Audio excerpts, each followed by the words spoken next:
my feeling towards the He-Man franchise is kind of apathy.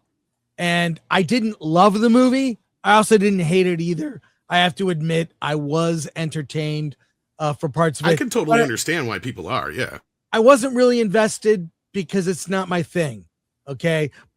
I was really expecting more. I thought it'd be like more on the Flash Gordon side. And in a lot of ways, it wants to have it both ways. You know, it wants to actually have some woke elements, but kind of make fun of stuff like that. It wants to, it's lacking the, I just actually watched the original with Dolph Lundgren. It's missing kind of the earnestness that made the original lots of fun. But what do you, Alan, our review is already up. What do you guys think? Badger, anyone else have opinions about Masters of the Universe here? That go ahead. One free for all. Let's go. I thought it was kind of mid at the very beginning. I've seen it twice. First time I saw it, I gave it like a 6. I was like, it's kind of a mid movie. It's like the same thing you said, Chris. Didn't love it, didn't hate it, found it just kind of like, it's okay. The same problems Tom had. I had a little bit of the problems with, especially Duncan, because he was my favorite character growing up. I had all the toys. I had Castle Grayskull. I had Snake Mountain. I had all the stuff, and I played with it every day in my backyard. But the movie back from 87 just pissed me off. So I felt like the 10-year-old kid in me back then would have loved this movie. You know, like if this was a property that they had cultivated and cared for and took care of all along the way, and we were getting a He-Man movie, you know, coming in the prime of the franchise, I think a lot of people would have went out and saw this. I think this movie would have did gangbusters because it was a good movie. You know, it wasn't a great movie. It wasn't like high art. It wasn't like the shittiest movie you ever saw. It was just right there in the middle. And I, you know, elevated my score to a 7 on the second watch because I did enjoy the message of, you know, masculinity doesn't always have to be painted in a certain corner. There's a lot of different levels and areas of masculinity that we need to see. Sometimes it requires you to go and beat somebody's ass. And then sometimes it requires you to show some restraint and try to resolve the problems a different way, which is what He-Man was doing at the very end with Skeletor. Hey, come on, man. This is your last chance, you know, and then, all right, so you're just the evil bad guy, right? All right, let's go. You know, so that I really did enjoy that message. He's willing to be a man when it's time to be masculine. So that part I enjoyed. But yeah, like the comedy was the part that just kept taking me out. Even on the second rewatch, I was just like, the comedy was just so off-putting. All the sex jokes, all the weird, like that shit was just, you know, like, okay, like who are you making this for? Is this supposed to be for the 12-year-olds? Maybe, you know, the 12-year-old kid in me might have thought it was kind of funny, but I don't know if that works these days, you know. Now, I will say this. I don't think the movie is failing because it's a bad movie or because Masters of the Universe hardcore fans didn't like it. I think this might just be a marketing issue. I don't think it was marketed well. I think all of that toxic masculinity talk, you know, and the him in the trailer, which I said from the very get-go, that was a bad move. They should have never put that in the trailer. And then I think it also might be a release date thing because this probably should have came out like back when nothing was out, you know, maybe March or somewhere around that time frame. But there's no real competition for it. That's the thing I don't understand. I mean, it's getting competition from like, you know, indie horror films right now, which is, that's what I mean. The competition isn't stuff that should be its competition, though. That's the thing. But yeah, that's my point. Like, even if it came out before Backrooms and Obsession just started taking the world by storm, I think it would have had a better box office. That's all I'm saying. I think right now it's in a dogfight with a lot of other stuff that's out that people want to go and watch, that I think it's just kind of getting eaten up. And then the marketing wasn't really the greatest, you know, so that's my position on it. Right. But this should have been a slam dunk kids movie, and it wasn't. To me, the language, the shits and the assholes and the sexual innuendo is like, I would never take a kid under the fisting jokes. And then the humor, you guys mentioned before, but the humor really bothered me because it just took the steam out of any dramatic moments. It's like, you know, it's like Travis Knight had to constantly be undermining any drama or any seriousness this movie has by throwing in some kind of humor. And a lot of times it just felt out of place. The whole at the end when they're in a circle just laughing. That I liked. Did you just do that for the sake of doing that, or was there? They're doing it to make fun of the cartoon. That's a callback to the cartoon. That's what I say. They had a lot of good callbacks. No, I haven't seen it. That I didn't mind. The part I minded was them making fun of He-Man, which is them ostensibly making fun of the whole idea of this concept. See, and that's the thing. Like, there's like so many hodgepodge problems of this being like 3 or 4, if not 5 scripts crammed together from 10 years of development. That's a problem. Yeah, you talking about the secret identity stuff, Tom? Yeah, well, there's that aspect of it, but just in general, like this movie is made up of the Nee Brothers script, which was the last one that was developed at Netflix, and it's made up of this new writer they had come in, and I think it has 6 credited writers altogether on it. And there was a version of this not even 10 years ago that David S. Goyer had written too. So again, we're at this point where how much of this script is what's left over and what's new, and because from my understanding of this, the person who's behind this mainly is the same people who made Barbie. And when they got on board is when they left Warner Brothers, came over to Amazon. They read the script they had over a weekend and loved it. And that would be, I think it was Robbie Brenner is her name or something like that. And when they got involved, they're like, we love it. It's the same thing as Barbie. Basically, we know how to work with this. We know what we're doing, blah, blah, blah, blah, blah. And the thing is where I see where people are thinking that are elements of this that are kind of based. It's because of the same problem where Barbie was accidentally based because they didn't quite understand what they were making and they accidentally backed themselves into that wall with the Ken stuff. And I kind of feel like it's the same thing here. It's like once you tackle masculinity, there's not much room for what you can say and not say as far as like what it is wrong with Duncan and Randor and Skeletor in comparison to what Adam and He-Man bring to the table later on. There is no real difference at the end of the day other than a little compassion and empathy because they portray Duncan and Randor like they're men from the 1950s, straight out of World War II, right? Like they don't show any emotion or any of that kind of stuff. They're just as toxic as Skeletor. That's the thing you got to understand. And that's what this movie's trying to tell you, because guess what? Duncan is basically looking up to Teela like that's the man he should be. That's the problem. The girl he raised is the person that he wants to be. He says that. He does. He in says the movie, that. And that's the problem. That's the problem. He should be the person who is the pillar of that and showing people that him losing and failing from the start and turning into a drunk is one of the biggest problems with the film. And I'm not even getting into the humor, how it doesn't take itself seriously, how it plays along with the names and all this other stuff. That's ancillary stuff we could, poke fun and tongue-in-cheek stuff. I'm talking about where people are like, oh, it's not woke, it's this, that's the other. So no, there's a very woke level of this, just like with Barbie, but on accident, I think they made some based elements come above the other stuff because of, at the end of the day, what are you going to do with somebody like Skeletor? You're just going to have to beat his ass because you can't talk to him. But if you guys notice, like when Adam comes in, he uses all his HR teachings to help the Masters of the Universe, who at some point evidently have never worked together in their entire lives. Like this is supposed to be the coolest team in the world that can take out any army, but they have never ever once heard the term teamwork, it seems like. And he comes and brings that to the table. And then he tries to talk to Skeletor. And once he realizes that's not going to work, then he punches him. It's like, okay, which to me is them just basically saying sometimes you got to punch a Nazi. That's the way it came off to me. Well, so I don't know. I have tremendous problems with this movie, but I actually like that resolution at the end because, I feel like that's the ultimate male masculinity there. Stand down. We're going to talk. Oh, no. Now I got to beat your ass. And I'm fine with that. Oh, no, wait, hold on. And it's, now I got to beat your ass. And then, oh, you can't beat my ass. And he's like, actually, I was holding my punches. That is like the ultimate and I have tremendous problems with the movie.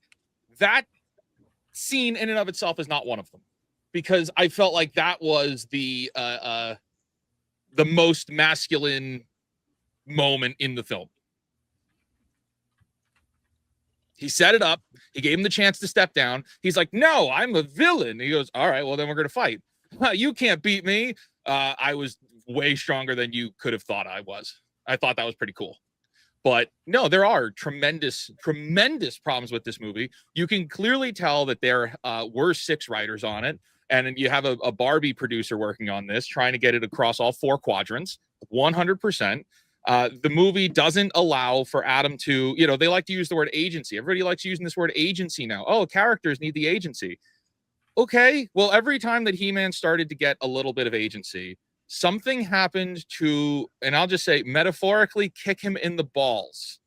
At every moment he starts to fly, something is it is as if there was a handful of writers in the writers' room that knew what they were doing with this, but then a handful of other writers took a red crayon to all of the good He-Man moments and scribbled all over it.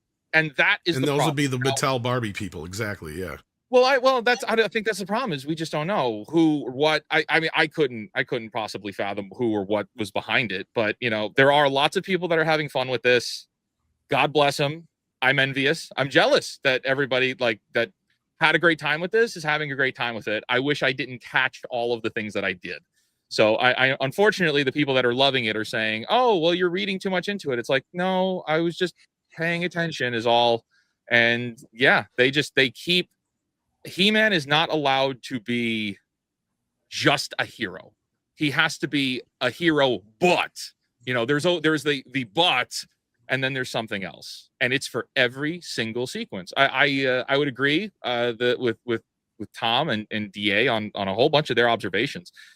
I think everything with Duncan in the beginning was great, and at the end was great, but getting there in the middle, no, I was not particularly a fan of that. I think they could have handled that a little differently. You know, you want to make him a drunk, okay, that's one thing. You want to make him a loser, okay, that's another thing.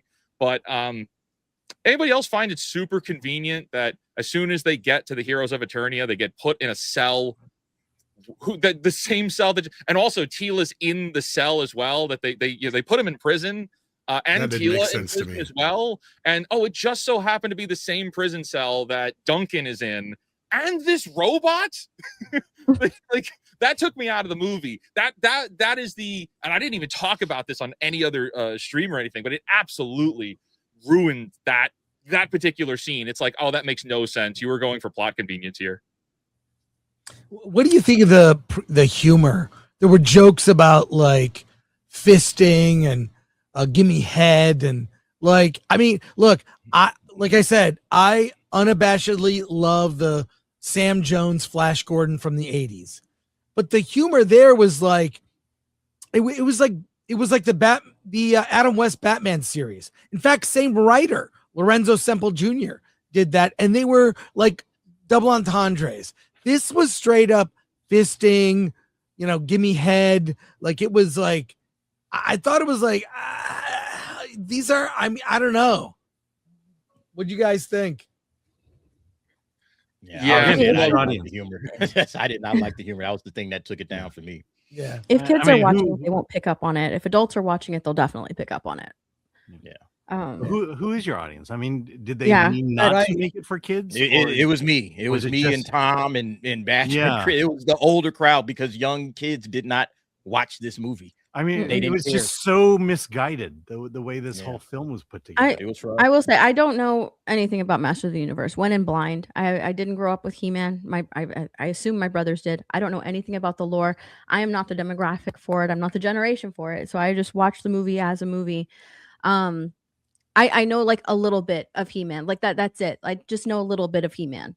And that's basically what I went into it. And I assumed going in that he is He-Man. He is the strongest man in Eternia, who can beat up Skeletor, all that. So that's what I went in with the assumption of. And when I was watching the movie, I was like, okay, well, you can tell that, you know, He-Man grew up in a world, in a feminized world, where, you know, he has to kind of watch what he says, has to watch what he does. He has to be in touch with his feelings, and he has to be very empathetic. And so now he going back to Eternia and talking to all these people, you can kind of see that he is the product of living in a world with a bunch of women surrounding him and sort of suppressing that masculinity.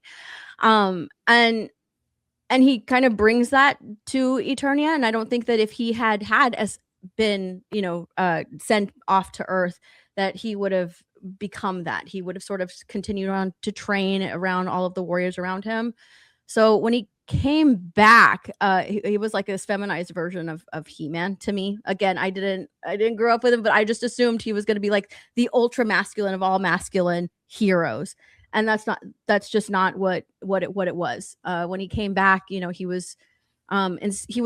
he grew up admiring those warriors, gave them all names and all that stuff, but he was kind of like a shadow of them, because he grew up around all of these women in HR. He never got a chance, you know, to and properly so like be towards trained. the end, it was kind of like, well, my power is empathy, and I can be in touch with my feelings, and I'm going to spread that around Eternia. And when Idris Elba's character, Man at Arms, is that his, he was like, so how are your feelings? How are you feeling today? And then he brought his roommate over. His roommate had the only scenes you see him in are crying over romantic comedies. So it's kind of, to me, at the end, I was like, oh, okay, so he's just going to spread this feminized version of masculinity around Eternia, and everybody's going to, stop being so hyper masculine and start being more in touch with their feminine side and their feelings, and they're going to be more empathetic and start talking about things before they actually like go into fighting. Let's work it out. Let's fight, or let's talk before we fight. And it's a very sort of it came across as a very Hollywood approved take on masculinity, this new take on masculinity. It's kind of what I see whenever I watch movies. Like, it's what I saw when I saw Superman, honestly. Like that's how I felt when I saw Superman. It's a very safe take. And when people were talking down on Superman and treating him like crap, I was like, well, that's kind of what they're doing with He-Man here. That's kind of what they're doing to Adam. They're kind of taking away all of this stuff until the very end. With Wizard at the end, he kind of talks it out, even though, or at least he tries to talk it out, even though that part to me was still sort of cringe. We are trying to destroy Skeletor. We are trying to save Eternia and get our kingdom back. Why are you trying to talk it out with this dude? Why? Like, this guy, destroyed your planet, made you leave for 15 years, inadvertently made you kill your father. Now you're going to talk to the guy? Yeah, that's so, another thing. It is, to me. I was watching it and I was like, it's a very modern masculinity take on He-Man. That's what it came across to me. It's very modern, safe, Hollywood safe in particular, and it's Hollywood's version of the new masculinity. It's how you should act as men from here on out. So that's kind of what I got. And his dad is like the old. He is the masculinity of old. We are not going to do that anymore. Adam will now be the future. And the future is you are in touch with your feelings and you're very empathetic, and we're going to talk things out before we actually go and fight people. So that's kind of what I saw when I was watching this movie. I can understand and see how people had fun with it. Just like I saw how people had fun with Superman, how people had fun with Fantastic Four, all of those movies. I can understand how people had fun with it.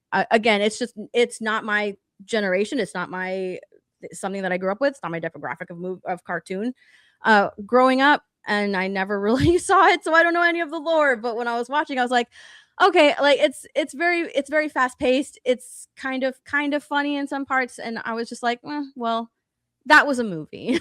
So that's kind of how I felt about it. Badger, I can see you have thoughts. You seem to really love the film. Yeah, I loved it a lot more. This is really interesting how we are all taking completely different things away from it.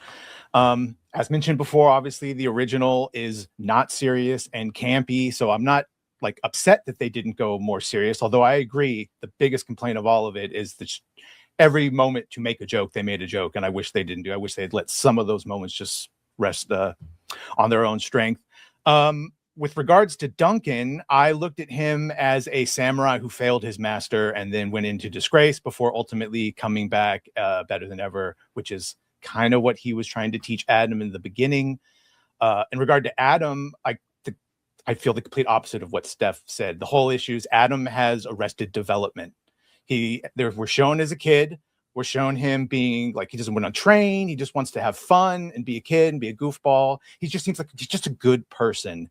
And then they send him to Earth and they tell him, don't forget us. So he spends 15 years not assimilating to Earth, not paying attention to whatever is in HR, only trying to get back to Eternia. And in fact, the reason he even joined HR, one, they're making fun of it the entire time, and they're showing the mundaneness of his life. But the reason he joined HR to begin with is because of what the sorceress tells him at the end of why, before he even left to Earth, he had the power of Grayskull inside. And that's because in addition to the potential for just raw power, which is what everyone else before had used it, he also had understanding, empathy, and humanity. And I would argue, and that's basically what Fake Wizard I think was saying, is that power alone does not make you a good or strong man. This is the difference between Jedi and Sith. It's why people love Superman, because he's a god, but he also has kindness and understanding and empathy. It's what Jordan Peterson talks about, that men should be controlled monsters, but part of that is restraint. And how do you restrain your power? You have empathy and understanding of when, which is why he tried to talk it out. And he's like, oh, the time for talking. And then he beats the shit. He basically beats Skeletor to death and blows him up. Yeah. Yeah, I really love that scene, despite having tremendous issues with everything right before it. You know, they're like that. This is the kind of movie that you could tell it was chopped up with different people involved, because there are scenes that it's like, hey, that whole sequence of, you know, Skeletor stand down, it's like, I enjoyed that. But like immediately before, you know, the oh, you had the power inside you all along. It's like, okay, well, if we're gonna rip on Thor Ragnarok for having the power inside you all along, if we're gonna rip on Doctor Strange mom for the power was inside you all along, then I have to say that it's the same problem here. You know, like it's a cop out. Oh, the power was inside you all along. It's like, no, it's not. Well, here's the thing. We have to define what that power is. See, because when we say power, we're assuming you mean the I have the power, strength power. No. The power they're talking about is his HR skills. Okay, that exactly what Steph is talking about is in the film. Like that whole point of him bringing this new male to Eternia, right? Like that was kind of the whole thing. Was it's not his dad's Eternia anymore. It's not that kind of a thing. It's we're going to talk about our feelings and empathy. And there's nothing wrong with that, right? Like that's not the point I'm getting at here. It's just the point that they are making it out like Duncan and all these people that are the ones that were raising He-Man and Adam all these times were the problem. And you know what was Randor's solution? Was he should have just let Adam be himself. Okay, well then what would that have accomplished? See, I honestly assumed, and it's because which is basically also what Hollywood thinks too. About, well, it's because I don't know any of the lore, so I assumed that, you know, Adam was the king of, or was the son of his dad, and the reason his dad was so hard on him was because he's eventually going to take over, and as so you king, need to be hard on your son in order to do that, and that's like, kind of where he's coming from. I didn't see anything wrong with that. You know, you saw. I didn't see anything wrong with that. It's like you need to train to be a warrior. This is a warrior society. So I didn't see anything wrong with the way his dad was treating him. The moments when he doesn't look back, though, Steph. See, that's the thing. See, it's them telling us that's wrong. See, the filmmakers themselves are telling us he's wrong because he never looks back at his son. See, that's the thing. And I've been trying to get across to people is like, yes, there's great elements in this movie, and somebody said it on Friday Night Tights that at some point some YouTuber is going to edit the perfect version of this movie because there is a great movie in here at some point. I think it was you. That was me. Yeah. There's a 9 out of 10 in here right now. It's like somewhere not. And it just has to basically take itself a little bit more seriously and get back to what made because yes, that is part of what made He-Man in the Filmation show. That's what they're kind of poking fun at and at the same time embracing. Is this idea that He-Man was a humanitarian. He was empathetic, right? And that was because they weren't allowed to show him punching people. But you also have the problem of him coming to this conclusion right after he just killed how many different soldiers of Skeletors. And as far as we know, they are people. They aren't robots, right? So, like, there's a lot of issues I have with this going into this going, either He-Man has to not try to kill these other guys to not try and kill Skeletor, or he just has to go in and willy-nilly do it because that's what he's going to do, right? Because it's one or the other. Because that's kind of how Dolph Lundgren's He-Man was. Dolph Lundgren's He-Man was the old school Mattel Conan He-Man, where he just come in, fully fledged He-Man. There is no Adam, and he kills everything that moves, right? Like what your vision of He-Man was the kind of initial idea of what He-Man was he was the biggest, strongest guy in the world, and he was this power fantasy for young boys who wanted to have the power over whether it was their family, their teachers, authorities of whatever figure, right? Like that was the whole thing, is they had the power, and that's what He-Man represented. I have a really stupid question because again, I don't know anything about the lore. I assumed that the sword was the thing that gave him the power. Here's the thing. And that's in the movie when the sword was destroyed and he had the power in him all along. I kind of rolled my eyes because I assumed the sword gave him the power. That's actually Castle Grayskull. Wizard of Oz. That's like, it's actually Castle Grayskull. And see, because of the Filmation series and the whole idea of him having the sword, that has kind of always led people to believe that, oh, the power's all in the sword. No. All the power in the universe is in Castle Grayskull. And that's why it's so important that Skeletor never gets Castle Grayskull, which he does right away in the beginning of the movie, guys. But like you just said, at the point when he finally gets the sword, that's why it doesn't work for him, because technically the power's in Adam, which is stupid. No, once Skeletor possesses that, he should be able to access those powers, right? Like that's the whole point. Is Yeah. whoever possesses it is the one, right? Like that's why He-Man is technically the one who has that power now, because the sorceress is protecting it in Grayskull, and as long as she's there protecting it, nobody disrupts it, He-Man is fine. The moment somebody disrupts that, he is no longer He-Man, and whoever does has that power. That's the problem. That's what Skeletor's after all this time. And so they got that element right, but how they handled it was completely wrong. So, I think the reason that opinions about this movie are so mixed and so split is because the movie wants to have it both ways. I think so. Yeah. It wants Yes, to it does. show Yes. a sensitive new kind of male through that HR department BS, and then it wants to also kick ass. So I don't think a happy medium makes anyone happy. That's why it's split. That's why the box office is where it is. What do you guys think? If I may, the majority of people, and I think Badger might be the only exclusion I have here so far as an example, but the majority of people, and I say that respectfully, the majority of people who love this movie, and I see them in the comments here, are saying, I didn't want to think for that long. I turned my brain off for 2.5 hours. I wasn't thinking. But that's great. And shout out to you. If that, I would never want to take that away. That's awesome. You had a great time. You paid money. Awesome. But if you do start thinking about it, everything Chris just said is 100% on the money. This movie conflicts with itself too much. And with my choppiness on screen, this looks ridiculous. But that's the problem, is that they were trying to satisfy so many people. They want to satisfy the people who think the HR corporate stuff is funny. They want to satisfy the people that want, we want action He-Man, but then they also want to satisfy the Marvel humor group too. And these are and they want kids, but they also want people 55 and up, and they want millennials to be able to be willing to go see this, and they want Gen Alpha. Like, that's we got to get Gen Alpha to know what He-Man is. We're Amazon, and we got to be selling this to the kids. And you tried to be special for everybody, and that makes you special for nobody.